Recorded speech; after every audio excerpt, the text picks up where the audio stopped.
Brad Havermeyer, Hollywood acting coach. Hope you are all having a great day. Today we're going to talk about period dramas. You know those dramas where people are dressed all fancy and they're in these English castles and they're walking around and doing things and they're always in drawing rooms and things like that. We're going to talk about how to really maximize your opportunities in period dramas. Very popular. They're all over the place. They run them on PBS and all the various streaming services, and people just love them. Now, what is a period drama? Well, they take place in anywhere from where they used to not have cars to where they had cars, but they were the old kind of cars. So that's kind of the period. I don't know, maybe it's about 20 years or something. They're driving around with horses, and then they got weird old cars with cranks, and they might have chauffeurs with the car ones, but the ones that don't have the cars, they've got horsemen,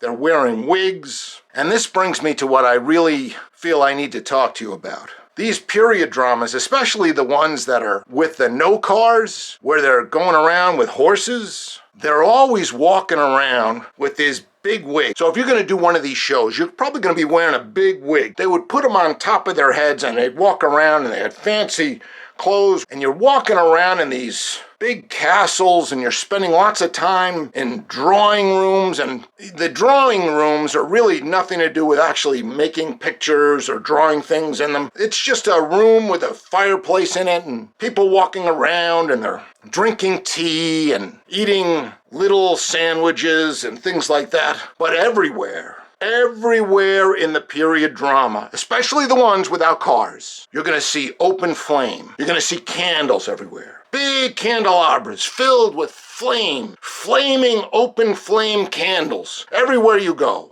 And if you're working in a period drama, especially the one without cars, you're going to be walking around with a big puffy wig by these open flame candles. The fireplace is roaring with fire. The candles are everywhere. They use thousands of them. And there's always these butlers and things in the scenes, and they're walking around with trays, and they're all shaky. They look like they're unbalanced. There's something wrong with them. Perhaps it's lead poisoning from that era. They're walking around with shaky hands. They're lighting candles right near your wig. You have to keep your head away from the open flame. This is crucial. When we're talking about period dramas, we're not just talking about acting to tell the story of the period drama, especially those ones without cars, but you have to keep yourself safe because these are among the most dangerous shoots on the planet. So keep that in mind. Now, there are certain elements in these stories. There's usually a young lady. She wants to marry someone. He's not the proper fit because he's not born correctly. He doesn't have a wealthy family. He doesn't speak as fancily as she does. And he maybe is a little awkward with the fancy dances they have to do. But she loves him. She loves this guy. But her father doesn't like him. The mother doesn't like him. The aunts, the other cousins,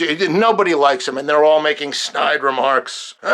Roger, he's not that good. Roger, he's not rich like us. He doesn't do fancy things like we do. We don't want you to marry him. But she sneaks off anyway, and she marries him in a secret ceremony somewhere else. She comes back and she's with child, and the baby is born from this guy who's not born well enough for the other people that were born really well. So they have to take the baby. And there's a sad scene where she's got to give the baby, and a general takes the baby. She's crying, and the other guy who was not fancy enough to marry her is looking from afar behind a hedge, and he's unhappy about the whole scenario, and he's determined he's going to make something of himself. He's going to become a big shot, and he goes off, and he studies, and he learns all about the fancy things that the fancier rich people know. He gets elected to something, and he becomes a big shot, and he comes back and he says, Madeline, come on with me. I'm your husband now. And they go off and they grab the baby again. That's about it. So these shows more or less follow this storyline over and over again. So if you have that, you're going to be well suited to perform in one of these things. But remember, these shows are a fire hazard. So be warned. I hope this was very helpful, and we'll talk to you soon. Bye-bye.